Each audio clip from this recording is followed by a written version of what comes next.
Here we go! If you're an artist, chances are you've experienced what I'm about to describe right now. You're drawing, and then all of a sudden, one of your sketches turns out a little bit better than the rest. Now you're like, hold up, wait a minute, I can do something with this. Then you start to develop the sketch more and more until you have an entire world surrounding this one sketch. Now after developing, you've got all kinds of characters, weapons, and lore surrounding this one sketch. And now you're treating all this like your masterpiece. If you're Azimuth, this is your Omnitrix. If you're Mr. Krabs, this is your secret formula. Your next thought is, nah, I gotta tell somebody about this now. So you corner one of your friends and you give an hour-long TED Talk about your entire story and lore and all kinds of things, only to be met with this reaction. This nigga is trash. Now you're like, damn, have I been trash all this time? Well, I'm here to tell you, it's not your idea that's trash, but the way you told it probably was. And by the way you told it, I mean the way you pitched it. In my opinion, pitching has got to be one of the main things that beginner artists just overlook for some reason. And it's really important because it's one of those things that if you don't nail the first time, you don't really get a second chance to re-explain, honestly. It is an extremely important skill to have because you can make a bad idea sound great and appealing. And on the other hand, if you don't have the skill done right, you can make an otherwise great idea sound bad and convoluted.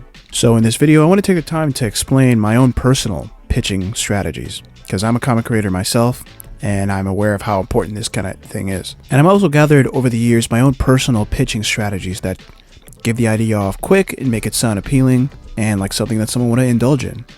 One of the first things that I found personally is that if you're not good at pitching things that already exist, it's going to be really hard for you to learn to pitch your own ideas. Ever game, show, or movie you like, if you can figure out how to pitch that story to someone you like, it serves as a great exercise on pitching and how to actually make a story sound interesting.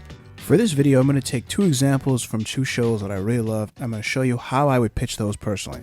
I'm going to take Demon Slayer and I'm going to take Chainsaw Man. Let's start with Demon Slayer first. Think about how you would describe it to someone who has A, never seen the show, and B, probably has never even seen an anime and has never even heard of fucking Goku before. Most people would describe it as, well, there's a guy named Tanjiro and he's got a sister named Nezuko who's a demon, and then there's this other guy named Gyu who's a Hashira, and the Hashira are the pillars, and there's 9 of them, and there's one fiery dude, stuff happens to him, and there's this other guy named Muzan, he's Michael Jackson, don't worry about that.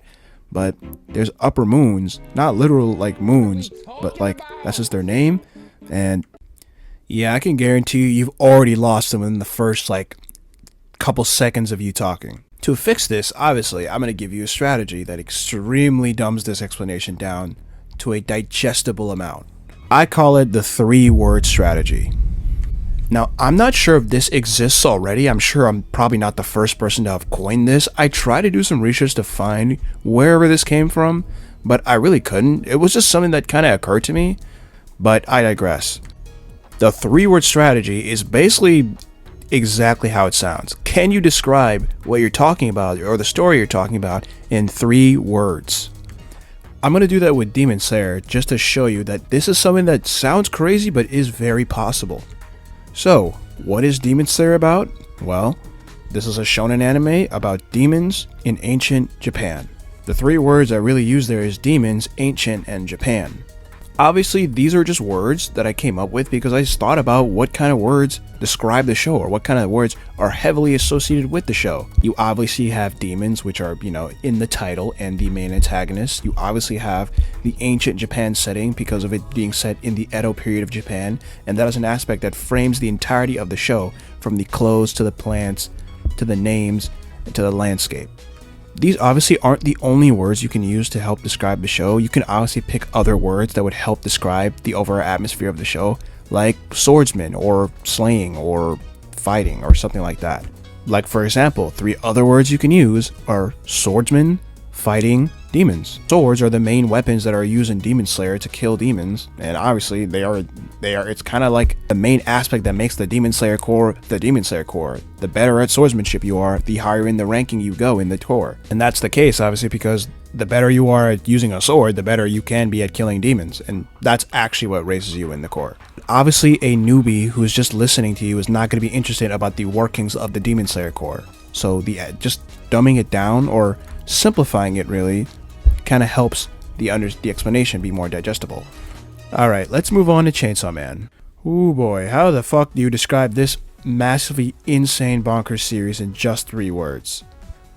Other than like submissive barking simp. Let's stray away from that. Well, using Chainsaw Man, I'm going to talk about another aspect of the 3-word strategy to take into consideration. And that is obviously you want to pick 3 words that are interesting when put together.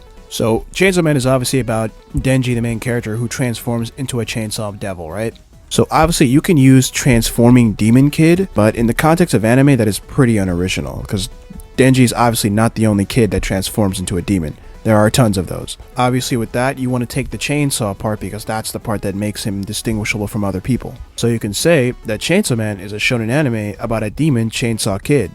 Or maybe something like Transforming Chainsaw Kid. Now that's all I have really for the first strategy. Now let's get into the second strategy, which is one that most of you have heard of. But if you haven't, it is called the what if premise. The reason that the what if premise is so important is because they help show the writer's perspective on the world. This is different from the 3-word strategy is because you have to talk about the overall power system and the general rule of your world, not just 3 things to describe it. And much like the 3-word strategy, just make sure you pick something that makes your world seem actually interesting. For example, what if a spy started a family? Or what if aliens and ghosts existed at the same time? You could honestly do a hybrid method of both strategies, because you could do what if demons existed in ancient Japan as your what if premise for Demon Slayer. The reason that the what if premise helps as well is because if you can't think of an interesting what if premise for your world or your story, then I would recommend some reworks. It's harder to reach a reader's engagement if your world doesn't have a what if premise. So it's something that is very, very important and should be considered early on in the creative process. Anyway guys, that's pretty much all I have in terms of pitching. I honestly wish I knew this earlier. I would have saved myself so much less embarrassment trying to explain my trash plots to people I know, but just them not getting it, and I just had to take a step back and wonder what the hell am I doing wrong. I hope I can help anybody out there with trying to pitch their own stories, and yeah, hopefully new videos coming soon. I'll see you guys later. See ya.